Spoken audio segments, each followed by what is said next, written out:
Assalamualaikum warahmatullahi wabarakatuh. Selamat pagi semua mahasiswa yang telah hadir di perkuliahan saya ini. Sebelum memulai perkuliahan ini, saya akan memperkenalkan diri saya. Saya adalah Agus Nurofik Eskom MM, pengampu mata kuliah Komunikasi Pemasaran di kampus STE Perdagangan ini. Dan sebelum memasuki perkuliahan ini, saya akan menjelaskan apa capaian pembelajaran mata kuliah ini dan apa deskripsi singkat mata kuliah ini. Di mata kuliah ini punya capaian pembelajaran, yaitu Anda harus mampu menjelaskan lingkup kajian dan praktek komunikasi pemasaran. Selanjutnya, Anda harus mampu juga melakukan analisis situasi komunikasi pemasaran. Dan Anda harus mampu menjelaskan metode budgeting komunikasi pemasaran. Dan Anda harus bisa merumuskan sebuah strategi dan taktik kreatif. Dan mahasiswa semua, dan Anda harus bisa merancang rencana komunikasi pemasaran. Anda harus bisa mengilustrasikan secara visual rencana implementasi rancangan komunikasi pemasaran. Dan Anda harus mampu mempresentasikan rancangan komunikasi sebuah pemasaran. Oke, mahasiswa, selain dari capaian pembelajaran mata kuliah tersebut, di sini ada juga deskripsi singkat mata kuliah ini. Ini adalah mata kuliah komunikasi pemasaran, di mana di mata kuliah ini akan memberikan sebuah wawasan secara lebih terperinci kepada mahasiswa akan berbagai aspek komunikasi pemasaran sebagai salah satu elemen bagi keberhasilan upaya pemasaran sebuah produk, jasa, atau merek. Dan mata kuliah ini membahas mulai dari filosofi dan urgensi komunikasi pemasaran, elemen promotional mix, presentasi, rencana, proses budgeting, serta evaluasi rangkaian kegiatan sebuah komunikasi pemasaran. Oke, mahasiswa. Di sini juga sebelum Anda memasuki perkuliahan atau masuk kelas perkuliahan, Anda harus tahu poin-poin berapa persen yang harus Anda capai. Dan di sini akan saya jelaskan juga. Pertama, di sini kita akan punya poin sebuah kehadiran Anda. Kehadiran Anda adalah 20%. Dilanjutkan dengan tugas, Anda harus mengerjakan ini dengan poin 15%. Kreativitas di kelas Anda akan melakukan 15%, dan ada UTS mempunyai poin 25%, dan UAS 25% juga. Dan sebelum Anda memasuki perkuliahan ini, baik online atau tatap muka kalau sudah selesai dari pandemi COVID-19 ini, Anda harus hadir di perkuliahan dan absen sebelum 15 menit sebelum dimulai. Oke, mahasiswa? Di sini kita akan menjelaskan juga tentang sesi-sesi apa sih yang di sesi-sesi itu yang harus dipelajari. Oke, sesi 1, Anda harus mampu menjelaskan konsep-konsep dasar komunikasi pemasaran, pengenalan komunikasi, definisi komunikasi, promotional mix, proses perencanaan, pemasaran terpadu, analisis strategi dan pemasaran. Oke, mahasiswa, itu sesi 1. Dan sesi keduanya, Anda harus mampu menganalisa situasi komunikasi pemasaran, seperti analisis situasi komunikasi, pemasaran, sistem organisasi, proses pengambilan keputusan, dan proses pembelajaran konsumen. Oke, mahasiswa? Itu sesi 2. Dan sesi 3-nya apa? Sesi 3-nya, Anda harus mampu menggaitkan konsep proses komunikasi dengan upaya komunikasi pemasaran. Seperti proses komunikasi, model dasar proses komunikasi, dan sumber-sumber persuasi dalam komunikasi buah pemasaran. Dan yang keempat, di sini ada yang harus Anda pahami, yaitu Anda harus mampu merancang sebuah tujuan dan budgeting program komunikasi sebuah pemasaran. Seperti apa sih tujuan budgeting, komunikasi pemasaran, penentuan tujuan komunikasi, penentuan lokasi budgeting komunikasi. Oke, mahasiswa. Kemudian sesi kelima, apa yang harus Anda pelajari di sesi kelima itu sih? Sesi kelima, Anda harus belajar mengevaluasi strategi kreatif atau suatu kasus. Yang lebih jelasnya adalah studi kasus. Di sini ada strategi kreatif komunikasi pemasaran, visi kreatif, iklan, pengembangan strategi kreatif, dan sebagainya. Oke, kita melangkah yang sesi 6 apa sih harus Anda pelajari di sesi 6 itu? Sesi 6 itu Anda harus mampu mendesain upaya komunikasi pemasaran melalui media broadcast. Seperti media broadcast dan perencanaan media, pengembangan perancang media, komunikasi pemasaran melalui media televisi, komunikasi pemasaran melalui intermedia radio, dan lain semua, bisa internet juga, bisa website, dan sebagainya. Oke mahasiswa, di sesi ke-7 apa sih yang harus Anda lakukan? Di sesi ke-7, Anda harus mempertanggungjawabkan dari pertemuan sesi 1 sampai ke-6 tadi. Anda akan ada tugas secara kelompok dan Anda harus mempresentasikan di kelas, ataupun karena di masa pandemi ini kita akan menerapkan dengan sistem Anda membuat video bersama kelompok Anda untuk berpresentasi. Oke mahasiswa, setelah sesi 7 selesai, di 8 kita mengikuti kalender akademik, yaitu ujian tengah semester UTS. Dan setelah UTS, kita akan melangkah lagi ke sesi ke-8, sudah selesai, dan kita akan melangkah ke sesi ke-9.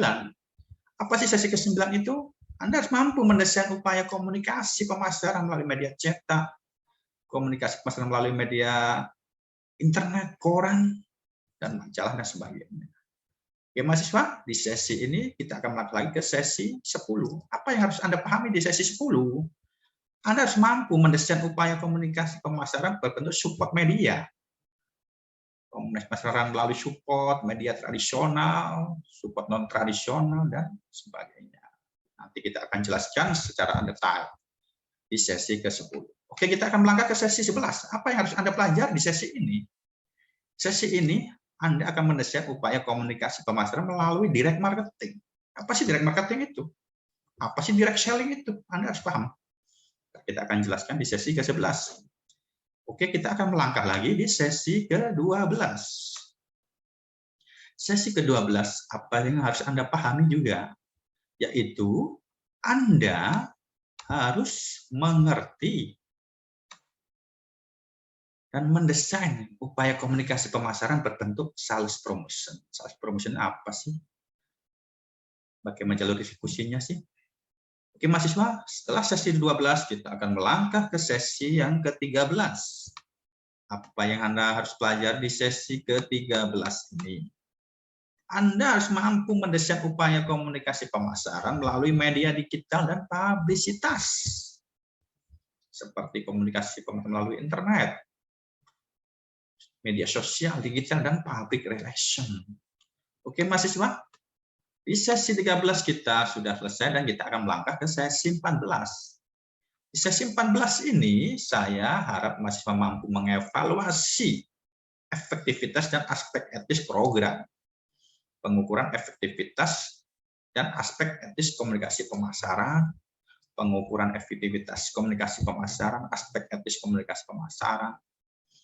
Itu di sesi 14 yang akan kita pelajari di kemudian hari. Oke mahasiswa, di sesi yang ke-15 adalah kuis, di mana kuis saya siapkan untuk mempersiapkan Anda menghadapi ujian akhir. Oke mahasiswa, setelah kuis selesai, kita akan melangkah ke kalender akademik lagi, yaitu ujian akhir semester UAS. Anda harus persiapkan dini hari, Anda harus mempelajari dari sesi 1 sampai sesi ke-15, agar Anda bisa mengerjakan ujian akhir semester. Oke mahasiswa, cukup sekian. Mungkin kalau memang ada pertanyaan atau gimana dari perkenalan dan penjelasan tentang RPS ini, bisa melalui WA atau email saya.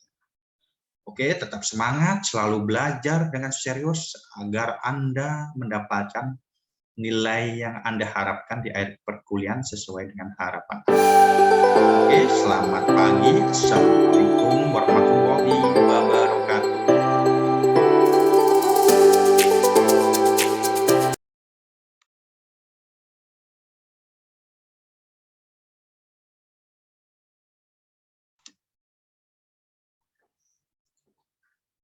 Assalamualaikum warahmatullahi wabarakatuh. Selamat pagi semua mahasiswa. Bertemu dengan saya, Agus Nurofik Eskom MM, di sesi ke-1 di mata kuliah komunikasi pemasaran. Di mana di mata kuliah ini kita akan membahas tentang komunikasi pemasaran di konsentrasi manajemen pemasaran. Oke mahasiswa, di sesi ini saya akan menjelaskan apa sih pengertian komunikasi pemasaran itu. Komunikasi pemasaran adalah dialog yang berkesinambungan pembelian dan penjualan dalam suatu area pasar, menurut Delosier 1976. Dan komunikasi pemasaran adalah pertukaran informasi dua arah dan persuasi yang memungkinkan proses pemasaran berfungsi lebih efektif dan efisien, menurut Michaelis 1984.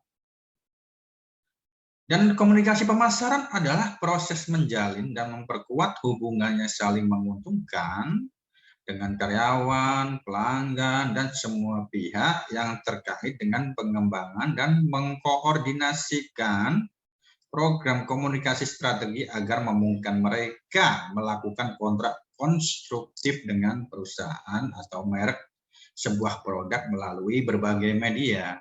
Itu menurut William F. Arendt 1996. Oke mahasiswa semuanya, saya berharap mahasiswa tetap semangat dan selalu konsentrasi dalam perkuliahan ini. Dan saya pun berharap mahasiswa mendapat hasil yang sesuai harapan di akhir perkuliahan. Oke mahasiswa, kita lanjut lagi. Determinant customer delivery value. Di mana di sini ada start point, postman, and dan ada factory, product, selling and promotion, profit, drop, sales value, selling concept. Di sini ada tanda panah menunjukkan target market apa, customer need, ada internet marketing. Ini adalah profit, drop, customer satisfaction, marketing concept. Jadi saya harap mahasiswa paham apa sih selling concept itu. Apa sih marketing konsep itu? Semua sama-sama punya tujuan. Itu selling konsep untuk mencapai suatu profit, sales volume. Marketing konsep untuk mencapai suatu profit, cash satisfaction. Oke, mahasiswa, kita lanjut lagi. Di sini ada kondisi penerapan pemasaran. Kondisi penerapan pemasaran itu kayak apa aja sih? Di sini ada lebih mendukung riset perilaku konsumen untuk menciptakan kerangka strategi yang lebih berorientasi konsumen, menekankan pada segmentasi pasar, menekankan passion produk untuk memenuhi kebutuhan konsumen, mendorong selektivitas dan periklanan dan penjualan langsung, dan mendorong selektivitas media atau outlet distribusi. Ini ada suatu cara kondisi penerapan pemasaran di berbagai situasi. Oke, mahasiswa, kita lanjut lagi. Lanjut lagi yaitu dengan tingkatan dalam investasi pengembangan sesuai relationship marketing yang terdiri dari basic marketing. Apa sih basic marketing? Adalah reactive marketing, adalah accountable marketing, adalah proactive marketing, adalah partnership marketing, adalah. Saya harap mahasiswa memahami ini semuanya. Oke mahasiswa, kita lanjut lagi ke next berikutnya. Ya, ini ada gambar suatu sinergi komunikasi pemasaran. Di sini akan menjadi bagian-bagian strategi atau corporate, ada marketing, communication, dan di dalamnya akan menjadi suatu bagian. Apa sih yang menjadi bagian dari strategi marketing, communication? Di situ ada strategi marketing, ada strategi corporate marketing communication, corporate communication, OPR, marketing communication. Semua ini adalah saling bersinergi, berkesinambungan. Oke, mahasiswa, kita lanjut lagi. Ada triangle marketing communication. Sini ada gambar segitiga. Yang paling atas ada strategi corporate, ada marketing, ada communication. Dan di tengah-tengah kita ada strategi corporate marketing, communication. Jadi kita sebagai seorang marketing, kita harus menjaga suatu communication. Gimana sih cara menjaga komunikasi dengan customer? Nah, kita harus punya strategi itu. Di manajemen memang ini perlu. Dan saya harapkan juga mahasiswa bisa menerapkan di lapangan untuk memupuk jiwa mental kewirausahaan atau entrepreneurship di saat Anda lulus di perkuliahan ini. Oke, mahasiswa, saya lanjut lagi naik. Di sini ada paradigma baru komunikasi pemasaran yang meliputi mengkombinasikan iklan, promosi, dan kehumasan sebagai alternatif komunikasi sebuah pemasaran. Pendekatan lebih bersifat holistik, tidak melihat sesuatu secara parsial, fleksibel dalam memadu disiplin ilmu. Sudah tidak bertanya mengenai bagaimana si perusahaan menjangkau dan berbicara dengan pelanggan, tetapi bagaimana pelanggan dapat bicara pada perusahaan. Itu adalah paradigma yang terjadi pada komunikasi pemasaran. Oke, mahasiswa, kita lanjut lagi. Next ya, kita lanjut lagi. Nah, di sini ada sebuah gambar marketing nih. Sebuah marketing, apa sih marketing nih? Kita akan ada sumber daya manusia sambil mengeluarkan ide semuanya marketing. Jadi Anda sebagai seorang mahasiswa, Anda harus paham dengan marketing. Anda harus punya sasaran tujuan. Ide apa yang harus Anda keluarkan agar suatu produksi bisa keluar dengan lancar, bisa punya customer dengan baik, pelanggan yang baik dan loyal. Anda harus punya strategi itu. Oke, mahasiswa, kita lanjut lagi, mahasiswa. Selain itu juga, Anda pun harus paham bauran komunikasi pemasaran. Apa sih bauran komunikasi pemasaran itu? Itulah communication mix. Manufacture communication mix, personal communication, advertising, sales promotion, publicity. Apa sih personal communication itu? Apa sih advertising itu? Apa sih sales promotion itu? Apa sih publicity itu? Ini semua udah nggak asing lagi pendengaran kita di masyarakat, di dunia industri, semua pernah kita dengar. Saya harapkan juga mahasiswa selalu update apa yang terjadi dan dengan pemasaran di luar sana. Communication mix. Oke. Di sini ada juga service communication mix. Itu ada manufacture communication mix, instructional material, dan corporate design. Mahasiswa, itu tentang bauran komunikasi pemasaran. Dan selanjutnya kita lanjut lagi. Dasar penentuan elemen komunikasi pemasaran yang meliputi klasifikasi produk atau jasa, karakteristik jasa, high contact service, low contact service, karakteristik produk, high involvement, low involvement, tujuan komunikasi, awareness, knowledge, linking, convention, processing. Itu adalah dasar penentuan elemen komunikasi sebuah pemasaran. Oke, mahasiswa, semuanya kita akan lanjut lagi dengan slide berikutnya. Di sini ada sebuah merancang pesan. Merancang pesan yang meliputi attention, interest, desire, action. Ada isi pesan, rasional, emosional, dan moral. Dan selanjutnya ada relationship marketing.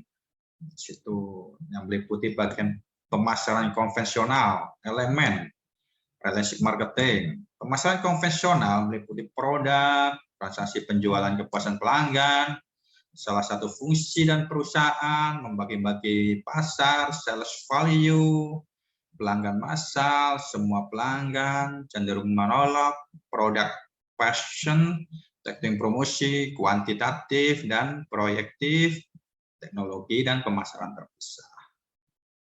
Elemen seperti apa aja? Orientasi, arti pemasaran apa, peran pemasaran itu apa, visi tentang pasar bagaimana, nilai-nilai, jenis pelanggan, prioritas pelanggan, komunikasi, passion, kegiatan utama, pendekatan, dan peran teknologi.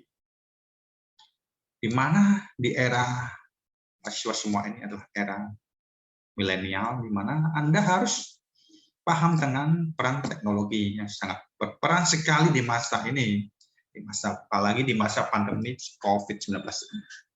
Teknologi sangat berperan untuk sebuah alat pemasaran yang utama.